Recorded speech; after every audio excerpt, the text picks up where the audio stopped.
এই প্ল্যাটফর্মে এসেছি নিজেকে পরিচিত করার জন্য, সামনের দিকে এগিয়ে নেওয়ার জন্য, নিজের পায়ে দাঁড়ানোর জন্য, সংসারের পাশাপাশি নিজেকে কিছু করার জন্য। আসসালামু আলাইকুম, সবাই কেমন আছেন? আশা করি ভালো আছেন, আমিও ভালো আছি। প্রতিদিনের মতন একটা নতুন ভিডিও নিয়ে আপনাদের সাথে হাজির হলাম। সকাল সকাল ঘুম থেকে উঠে একটু চাও চড়িয়ে দিয়েছি।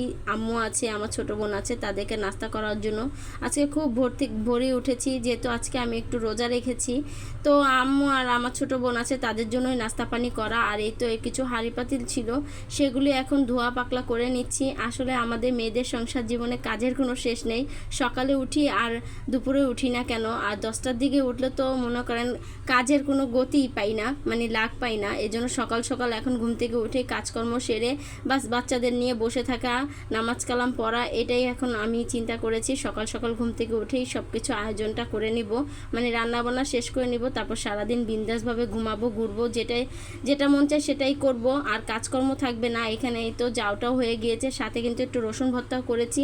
আর এখন এই তো একটু ছেলেদেরকে খাওয়াবো, তাই ছেলেদের জন্য একটু বেড়ে নিচ্ছি। আমরা মেয়েরা চাই কিন্তু সংসারের পাশাপাশি কিছু করতে, স্বামীকে একটু হেল্প করার জন্য। কারণ সবসময় কিন্তু স্বামীর টাকা দিয়ে সব কিছু করা যায় না, চাইলেও করতে পারি না সত্যি কথা বলতে।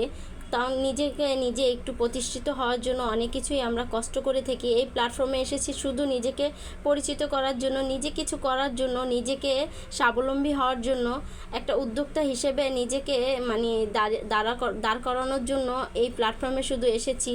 এতটা স্ট্রাগল করছি, এতটা কষ্ট করছি এই মানে প্ল্যাটফর্মে, যে আমি কখনো আগে করি নেই। সংসারের পিছুও মনে হয় এতটা খাটনি করতে হয় না যতটা খাটনি এই প্ল্যাটফর্মে এসে করতেছি।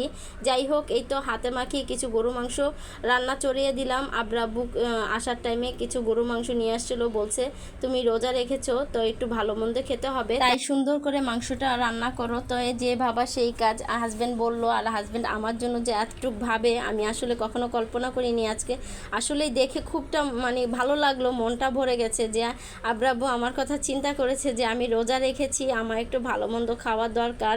তো এই জন্য আমার জন্য গরু মাংস এনে দিয়েছে। তো যাই হোক, ওনার জন্য অনেক অনেক দোয়ার ভালোবাসা রইলো। আর এই তো এখানে গরু মাংসটা সুন্দর করে কষিয়ে আলু দিয়ে আমি এখন পানি দিয়ে দিব। আসলে আজকে মনটা খুবই খারাপ। আজকে সকাল থেকে যাই মানে ধরতেছি সবই ভেঙে যাচ্ছে। সকাল একটা ঝুড়ি ভেঙে গেছে, আর এখন এই তো এই ঢাকনাটাও ভেঙে গিয়েছিল হাতের থেকে পড়ে। আমি কোনো রকম কষ্ট লাগিয়ে মানে জোড়া লাগিয়ে সুন্দর করে ব্যবহার করতেছি। যাই হোক, যেটা যাওয়ার সেটা তো যাবে, মানে এটা তো আর আটকানো যাবে না। যাই হোক, এখানে এই তো আমি এখন মাংসটা হয়ে গিয়েছে, একটু জিরার ফাঁকি দিয়ে মাংসটা একদম নামিয়ে ফেলবো। একটু ঝোলঝোল রেখেছি, ঝোলঝোল রাখলে কিন্তু ভালোই লাগে অনেকটাই। মানে একটু বেশি করে মশলা পানি দিয়েছি, মানে মশলাটা দিলে ভালোই লাগে গরু মাংস।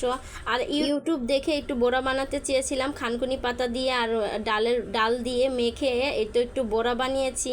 আর সাথে কিন্তু মানে বুট মাখাও ছিল, বুটটাও কিন্তু সুন্দর করে ভাজা ভাজা করে নিয়েছি। আর যেহেতু রোজা রেখেছি, সেহেতু ইফতারের মতন সব কিছু আয়োজন করি।